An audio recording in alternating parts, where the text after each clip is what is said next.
అరటిపండు తొక్క తీసి నోట్లో పెట్టినట్టు అంటే ఏంటో తెలుసా? అంటే కొన్ని సందర్భాల్లో వాడతారు కదా! సో, నేను ఈ సందర్భంలో వాడుతున్నాను. అంటే ఈ వీడియోని అంత చక్కగా మీకు చెప్తాను, వివరిస్తానని అర్థం అనమాట. ఈరోజు ఈ వీడియోలో ఆర్యవైశ్యుల హిస్టరీ గురించి తెలుసుకుందాం. శ్రీ కన్యకా పరమేశ్వర అమ్మవారి గురించి ఎక్కువగా ప్రస్తావన ఉండదు. ఎందుకంటే నేను ఎక్కువ డివోషనల్ వైపు వెళ్ళట్లేదు. అందుకని చెప్పేసి ఈ వీడియోలో సింపుల్‌గా కథ చెప్తాను. మీకు, మీ పిల్లలకు కూడా బాగా అర్థమవుతుంది. మీకు నచ్చుతుంది. ఎలా అనిపించిందో కామెంట్ బాక్స్లో కామెంట్ చేయండి. నేను ఇప్పుడు డాక్యుమెంటరీ స్టైల్లో చెప్తాను. మీ పని మీరు చూసుకుంటూ ఉండండి, వినండి. అంటే నా మొహం పొద్దుగోకలు ఏం చూస్తారని దాని అర్థం అనమాట. అంటే ఏజ్డ్ పీపుల్ అయితే రేడియోలాగా వినండి, యంగ్ పీపుల్ అయితే పోడ్కాస్ట్ లాగా అనుకొని వినండి.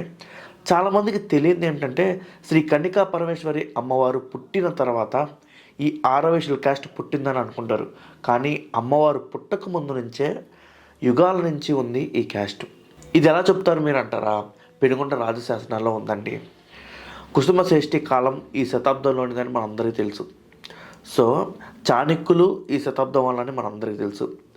అంటే ఆ సమయంలో చాణక్యులు రాజ్యాలు వెళ్తున్న ఆ టైంలో ఆ సమయంలో జరిగిన సామాజిక రాజకీయ సంఘటనలు అమ్మవారి అగ్నిప్రవేశ కథలో మ్యాచ్ అవుతాయి. అందుకని చెప్పేసి నేను చెప్తున్నాను. ఆర్యవైశ్య వంశాలి గ్రంథాలలో కూడా 10th 11th సెంచరీ కాలంలో ఈ అమ్మవారు ఉందని చెప్పేసి చెప్తారు. తెలుగు చిత్రకారులు కూడా కోట వెంకటచలం పివి పరబ్రహ్మ శర్మ ఆమె పుట్టుక జీవితం క్రీస్తకం 1000 సంవత్సరాల క్రితం అని చెప్తారు. అంటే పురాణాల్లో ఏమీ మెన్షన్ చేయలేదు. పురాణాల్లో ఆమె కథ లేకపోవడం వల్ల ఎవరికి ఇది సంవత్సరం ఆమె పుట్టిందని ఎవరికి పెద్దగా తెలియదు. బట్ కొన్ని సంఘటనల వల్ల మనం మ్యాచ్ చేసుకొని చెప్పడమే. రికార్డుల్లో కూడా పెద్దలు పురాణాల్లో అసలుకి కన్యకా పరమేశ్వర అమ్మవారే లేదు కదా. సో అదనమాట. అంటే చరిత్రకారులు, పరిశోధకులు పెనుగొండ శాసనాల్లో ఏం చెప్తున్నాయంటే వాసవి మాత జన్మించిన కాలం 10వ శతాబ్దం అని. అంటే కరెక్ట్గా చెప్పాలంటే ఎవరు కరెక్ట్గా చెప్పలేరు. బట్ ఏ సెంచరీ అంటే 900 నుంచి 1100 AD అని చెప్తారు అనమాట. సో ఎగ్జాక్ట్గా చెప్పాలంటే 1065 నుంచి 1100 సంవత్సరం. అది కూడా ఊహించి చెప్పడం అండి ఏదైనా సరే. అక్కడ రాసినట్టు చెప్తారు 10వ శతాబ్దం 11వ శతాబ్దం అని. సో ఆర్యవైశ్యుల చరిత్ర లక్షల సంవత్సరాల పాతదండి.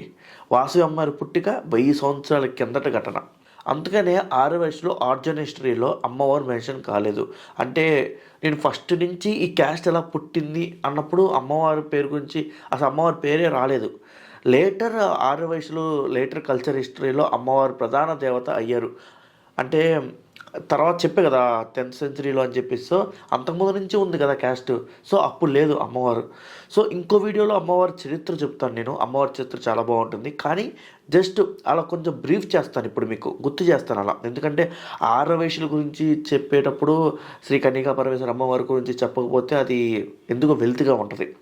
సో అందుకని చెప్పేసి కొంచెం బ్రీఫ్గా చెప్పి నేను మీకు వదిలేస్తాను. ఇప్పుడు మనం 10వ శతాబ్దానికి వెళ్దాం. ఆంధ్రప్రదేశ్లో పెనుకొండ కుసుమశ్రేష్ఠి అనే వైశ్య రాజకుమారునికి ఒక పాప పుట్టిందండి. ఆమె వాసవి. వాసవి చిన్నప్పటి నుండి జ్ఞానం, శాంతి, అహింస అంటుంది. వైశ్య వంశానికి లక్ష్మీ అవతారం అని కూడా అందరూ భావిస్తారు. ఆమెలో ఉన్న కాంతి వేరేలాగా ఉంటుందని, చాలా మంచి లక్ష్మీదేవిలా కనపడుతుందని అంటారు. అప్పటి పాలకులు అంటే ఉంటాడు ఒకడు ఏదో ఉంటాడు కదా. సో అప్పటి పాలకుడు వాసవి మాతని బలవంతంగా వివాహం చేసుకోవాలనుకుంటాడు ఆమెను చూసిన తర్వాత. అంటే వైశ్య సమాజం అహింసని ఎక్కువ కోరుకుంటుంది, అహింసని కూడా ఆచరిస్తుంది కదా. సో ఇది తెలిసినా కానీ యుద్ధానికి రెడీ అవుతాడు ఆ పాలకుడు. అంటే వాసవి మాతని వశపరుచుకోవడానికి. వాసవి అమ్మవారు అంటే వశపరుచుకోవడానికన్నా పెళ్లి చేసుకోవడానికి అంటాం మంచిది. వాసవి అమ్మవారు ఒక గొప్ప నిర్ణయం తీసుకున్నారు అప్పుడు.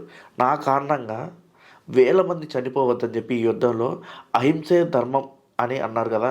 ఆమె తనతో పాటు 102 గోత్రాలను రక్షించేందుకు యుద్ధం చేయలేరు కదండి వైశ్యులు. సో అందుకని ఆమె త్యాగం చేశారు. ఎలా? చనిపోయి అగ్నిప్రవేశం చేసి యుద్ధం ఆపి సమాజాన్ని రక్షించింది, అహింసను నిలబెట్టింది. ఆమె ఒక మనిషి నుండి దేవతకు మారిన క్షణం అదేనండి. వాసవి అమ్మవారు ఇక రాజకుమారి కాదు. అప్పటి నుంచి ఆమె ఎప్పుడైతే అగ్నిప్రవేశం చేసిందో అప్పటి నుంచి వాసవి అమ్మవారు అంటే వాసవి అనే పేరు కాదు, వాసవి అమ్మవారుగా పిలువబడింది. శ్రీ కన్యకా పరమేశ్వర అమ్మవారుగా పిలువబడింది. ఆర్యవైశ్యులు రక్షత దేవత అని కూడా పిలుస్తారు. అహింస మాత కులదేవత కూడా అంటారు అవని. చాలామంది పిలవరు, బట్ అహింసా మాత కులదేవత అని అప్పుల్లో పిలిచేవారు వాసవి మాతని. ఇప్పుడు మనం ఆర్య వైశ్య అంటే ఏంటో తెలుసుకుందాం. మనం ఆర్య అంటే ఏంటి? ఆర్య అంటే సంస్కృతంలో ఆర్య అంటే శ్రేష్ఠుడు అని అర్థం, నాగరికుడు అని అర్థం, ధార్మికుడు అని అర్థం, మంచివాడు అని అర్థం, నైతికతతో జీవించే వ్యక్తి అని అర్థం. అంటే ఇంగ్లీష్ భాషలో చెప్పాలంటే ఆర్య అంటే నోబుల్, హానరబుల్, గుడ్ పీపుల్ అని అర్థం అనమాట. మరి వైశ్య అంటే ఏంటి? ప్రాచీన వేద సమాజంలో వైశ్య అనేది ఒక వ్యాపారిగా పిలువబడతాడు, ఒక రైతు అంటాడు, ఒక శ్రేష్ఠే అంటాడు. అంటే గోధుమలు, ధాన్యం, పశువులు ఇలా మార్కెటింగ్ చేసేవారిని, ఆర్థిక వ్యవస్థను నడిపేవారిని వైశ్య అంటారు. అంటే ట్రేడర్, అగ్రికల్చర్, ఇంగ్లీష్లో చెప్పాలంటే ప్రొవైడర్, ఎకనామిక్ బ్యాక్బోన్. మీకు ఒక విషయం తెలుసా? ఎకనామిక్ బ్యాక్బోన్ అనే పదం ఎక్కడి నుంచి వచ్చిందో తెలుసా? అంటే మనకు బ్రిటిషర్స్ కాలంలో మన ఆర్యవైశ్యులు ఏమంటారో తెలుసా? ఎకనామిక్ బ్యాక్బోన్స్ అంటారు. ఇండియన్ ఎకనామిక్ బ్యాక్బోన్స్ అని పిలిచేవాళ్ళు అప్పుల్లో, అంటే మన బ్రిటిష్ కాలంలో ఆర్యవైశ్యుల్ని. ఇంకా క్లియర్గా ఈ కాలం కుర్రోళ్ళకి అర్థమయ్యేటట్టు చెప్పాలి అంటే ఆర్యవైశ్య అంటే నోబుల్ బిజినెస్ కమ్యూనిటీ అనమాట. అసలైన అర్థం ఇది ఆర్యవైశ్య అంటే. చాలామంది ట్యాగ్ లైన్ కూడా పెట్టుకోవచ్చు ఇక్కడ నుంచి ఇన్స్టాగ్రామ్లో. ఆర్యవైశ్య అంటే ఎవరు? నోబుల్ బిజినెస్ కమ్యూనిటీ అని. భారతదేశం వేల ఏళ్ళ చరిత్ర ఉంది, అవును కదా? ఈ భారతదేశం వేల ఏళ్ళ చరిత్ర మోస్తూ నిలిచిన ఒక వంశం కూడా ఉంది. అందులో రాజులు మారారు, భూభాగాలు మారాయి, కానీ ఈ వంశం మాత్రం మారలేదు. అదే ఆర్యవైశ్యులండి. ఆర్థిక వ్యవస్థకు వెన్నుదన్నుగా నిలిచిన ఒక కులం ఉంది. అదే కులం పురాణాలు చెప్తున్నాయండి. సత్యయుగంలో జరిగిన ఒక మహాయజ్ఞంలో ఋషులు తపస్సు ఫలితంగా ఒక శక్తి అవతరించింది. ఆయనే భూదేవుడు రాజు, ఆర్యవైశ్యులకు మూల పురుషుడు. ఆయన జననం కేవలం ఒక కథ కాదు, అది ఒక వంశం ప్రారంభమైన క్షణం అన్నమాట. ఆ కాలంలో ధర్మం ప్రకారం ప్రతి వంశం ఒక బాధ్యత చేపట్టేది. క్షత్రియులు రక్షిస్తారని, బ్రాహ్మణులు బోధిస్తారని. కానీ సమాజం నడవాలంటే ఎవరో ఒకరు ఆహారం అందించాలి కదా, జంతువులు పెంచాలి కదా, అంటే ధనం ప్రవహించాలి కదా. ఆ పని భూదేవుడు మరియు ఆయన వంశం చేసేది. కాలం మారిందండి, యుగం ముందుకు సాగింది. త్రేతాయుగంకి వచ్చేసాం మనం. త్రేతాయుగంలో ఏం జరిగింది? అక్కడ కూడా ఒక సంఘటన జరిగింది. శ్రీరాముడు రాజ్యంలో సమాజానికి ఆర్థిక బలం కావాలంటే ఆర్యవైశ్యులే చేసేవాళ్ళండి. వాళ్ళే గుర్తుకొచ్చేవాళ్ళు శ్రీరాముడికి కూడా. రాజ్యానికి కావాల్సిన ధాన్యం, లేకపోతే మసాలాలు, వస్త్రాలు అన్నీ, అంటే మనిషి బతకడానికి ఏం కావాలో అవన్నీ వారి చేతుల మీదకే జరిగేవి అన్నీ. అంటే వాళ్ళ చేతుల మీదే మార్కెటింగ్ అయ్యేవి. ఇంకా చెప్పాలంటే రాముడు రాజ్యంలో కూడా ఆర్యవైశ్యులే వ్యాపారాలు చేసేవాళ్ళు. ఇంకా స్పష్టంగా చెప్పాలంటే ఈ సమయంలో ఒక ముఖ్యమైన సామాజిక సందర్భం ఒకటి జరిగిందండి. అంటే రాక్షసులు దాడుల వల్ల అనేక గ్రామాలు ఖాళీ అయ్యాయి. ప్రజలకు ఆహారం అందడం కష్టమైంది. అప్పుడు ధాన్య నిల్వలను తెరిచి ప్రజలకి తక్షణ సాయం చేసిన వర్గం ఆర్యవైశ్యులు. ఈ ఘటనని నేను ఎక్కడ చదివానంటే అన్నదాత ధర్మం అనే పురాణాల బుక్ ఒకటి ఉంటుంది, అంటే నేను చదివాను. సో అందులో చాలా చాలా బాగా వివరించారనమాట ఇది. సో మళ్ళీ ఇప్పుడు కొంచెం ముందుకు వచ్చి ద్వాపర యుగంలోకి వచ్చాం మనం. ఇప్పుడు ఈ ద్వాపర యుగంలో కూడా ఒక సంఘటన జరిగింది. అంటే నేను అన్ని యుగాల్లో ఒక్కొక్క సంఘటన చెప్తున్నాను నేను. అంటే ప్రతిదీ వివరించి చెప్తున్నా, మీకు అర్థమయ్యేటట్టు చెప్తున్నా. ఇప్పుడు మనం ద్వాపర యుగంకి వచ్చాం. ద్వాపర యుగంలో కూడా ఒక ఘటన జరిగింది, అంటే ఒక సంఘటన జరిగింది. సో ఆ సంఘటన గురించి మేము వివరిస్తాను మీకు ఇప్పుడు. అంటే ఎందుకు చెప్తున్నానంటే ఇలాంటి చెప్తేనే కదా అసలు వీళ్ళ గొప్పతనం కూడా తెలిసేది మనకి. సో అందుకని చెప్పాలి కాబట్టి చెప్తున్నాను నేను. ఆ ఘటన ఏంటంటే ఆర్యవైశ్యుల శక్తిని చూపించింది కూడా ఆ ఘటన కూడా. ఎందుకంటే మహాభారత యుద్ధం సన్నాహాల్లో 10 కోట్ల ప్రజలకు ఈ ధాన్యం సేకరించడం, పశువులు అందించడం, యుద్ధానికి కావాల్సిన సరఫరా అంటే వస్తువులు సరఫరా చేయడం, ఏర్పాటు చేయడం, మొత్తం ఇవి అన్నీ వైశ్యులే చేసేవారు కూడా. వాళ్ళు తప్ప ఇంక వాళ్ళు చేసేవాళ్ళు కాదు. రాజులు యుద్ధం చేసేవారు, కానీ యుద్ధానికి నడిపించింది మాత్రం, అంటే వాళ్ళ శక్తిని ఇచ్చింది మాత్రం ఈ ఆర్యవైశ్యులు అండి. వీళ్ళు సరిగ్గా అవన్నీ ఇస్తేనే కదా వాళ్ళు యుద్ధాలు చేశారు. సో ఆ సమయానికి వ్యాపారం కేవలం కొనుగోలు అమ్మకం కాదండి, అది సమాజాన్ని కాపాడే వ్యవస్థ కూడా. వాళ్ళు ఏదో మార్కెటింగ్ చేస్తారంటే డబ్బు కోసం కాదు, సమాజాన్ని నడిపించడానికి కూడా. ధాన్యం లేకపోతే ఆకలి వేస్తుంది కదా మనకు, ఫుడ్ లేకపోతే ఆకలి వేస్తుంది, కడుపు మాడిపోతుంది. వస్త్రం లేకపోతే, గుడ్డ లేకపోతే ఏమైతే చలేస్తుంది, ఎండకి ఎండిపోతాం, అసలు బాగోదు కదా. మరి మందులు లేకపోతే వ్యాధి వస్తుంది. ఇప్పుడు మనకి ఏదైనా అంటురోగం వస్తే మరి మందులు ఉండాలి కదా. వీటన్నిటిని సమకూర్చేదే ఆర్యవైశ్యులు అండి. మరి మీరు అనుకోవచ్చు, మరి ఆర్యవైశ్యులు ఎలా అమ్మేవాళ్ళని, అప్పుడు ఎలా ఉంటుందని మీరు అనుకుంటే, మీరు పాత సినిమాలు చాలా చూసే ఉంటారు. ఓల్డ్ సినిమాల్లో, హాలీవుడ్ సినిమాల్లో ఇప్పుడు ఒక రాజు దగ్గరికి వెళ్ళాలంటే ముందు ఒక మార్కెట్ని దాటుకొని రాజు బంగ్లా దగ్గరికి వెళ్ళాలి. సో అలానే ఒకసారి ఊహించుకోండి మీరు, క్రీస్తుపూర్వం 3000 సంవత్సరాల క్రితం సింధు నాగరికత వీధుల్లో గట్టిగా వేసిన ఇటుక రోడ్లు మధ్యలో పెద్ద మార్కెట్. ఆ మార్కెట్‌లో ధాన్యం, బంగారం, పత్తి, రాగి అన్నీ. ఈ మార్కెట్ నడిపేవారు కూడా ఆర్యవైశ్యులే. ఆర్యవైశ్యుల పూర్వీకులు. వాళ్ళు కేవలం గ్రామాల మధ్య వ్యాపారం చేయలేదండి. ఇక్కడిక్కడే వ్యాపారం చేయలే వాళ్ళు. పశువుల్ని బండ్లుగా చేసుకొని మెసోపోటేమియా, ఈజిప్ట్ వరకు ప్రయాణించారండి. వీళ్ళ వల్ల భారతదేశం ప్రపంచంతో మొదటి సంబంధం పెట్టుకుంది.